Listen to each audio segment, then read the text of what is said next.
আজ আপনাদের সামনে নিয়েছি গম। গম চাষের জন্য অনেক গম হয়েছে।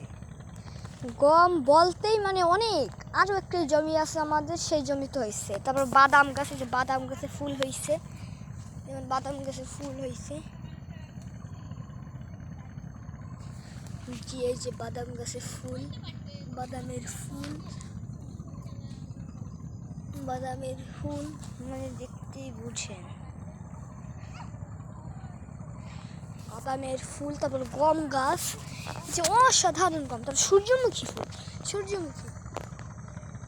এই যে আমাদের সামনে গম, একটা গমের থোড়া নিয়ে আপনাদের দেখাচ্ছি গমের। হ্যাঁ, পাড়াইও না, পাড়াও কেন? হ্যাঁ, আমাদের এখানে অনেক লোক ঘুরতে আসে, বিদেশিরা আসে। আপনারাও পারলে আপনারাও আসবেন, অনেক সুন্দর। তার পাশেই নদী, সন্ধ্যা নদী। এটা হলো স্বরূপকাঠি মুসরাবাদের শান্তিহার গ্রামে এই সৌন্দর্য অবস্থিত।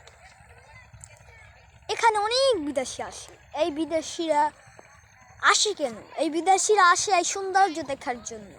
এই সৌন্দর্য দেখার জন্য। এখন কোনো বিদেশি আপাতত নেই, যখন আসবে তখন আপনাদের দেখানোর চেষ্টা করবে ইনশাআল্লাহ।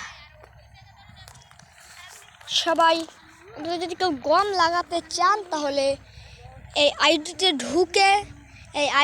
ঢুকে একটা প্রশ্ন করবেন, সেই প্রশ্নের উত্তর নিশ্চয়ই পাবেন। গম, বাদাম, সূর্যমুখী গাছ, মিষ্টি আলু গাছ, এগুলো যদি আপনার লাগানোর প্রয়োজন থাকে, লাফা গাছ, আপনার যদি এগুলো লাগানোর প্রয়োজন থাকে তাহলে আপনারা এই চ্যানেলে প্রশ্ন করতে পারেন। এখানে অনেক সূর্যমুখী ফুল আছে। এই সূর্যমুখী ফুলটা অনেক প্রিয়, আমার অনেক প্রিয়, বুঝলেন? সূর্যমুখী ফুল মানে বুঝে নিত পাওয়া যায় না, সূর্যমুখী ফুল বুঝে নিত পাওয়া যায় না। অনেক লোক যাচ্ছে, এই লোকগুলা ধরেন যাবে বানুরিপাড়া। আমাদের এখানে বানুরিপাড়া, এই গ্রামটা হলো শান্তিহার গ্রাম, মুসরাবাদ পিরিজপুর। এটা বাংলাদেশের একটা বিশ্বস্ত গ্রাম। আমি এখন দেখাবো সারসিনার একটা মিনার, বড় একটা মিনার। নেসার সালের একটা গানও আছে, মানে একটা গজল আছে।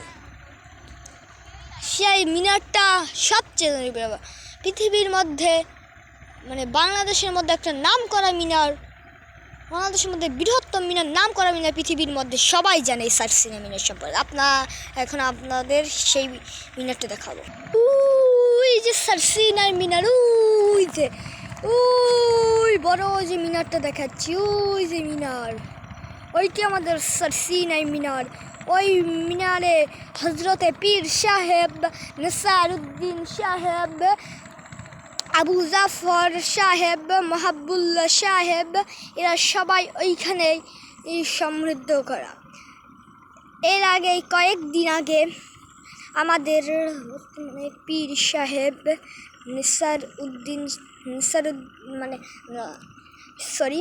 আমাদের বর্তমানে পীর সাহেব ছিলেন, তিনি মাহাবুল্লাহ রহমতুল্লাহ আলাই, মাহাবুল্লাহ রহমতুল্লাহ আলাই, তিনি কয়েকদিন আগে মৃত্যুবরণ করেছেন।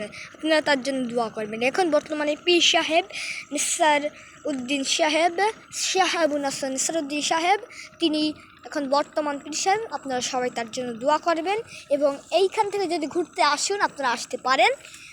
আজকের মতো এই ভিডিওটা শেষ। আসসালামু আলাইকুম ওয়া রাহমাতুল্লাহি ওয়া বারাকাতুহু।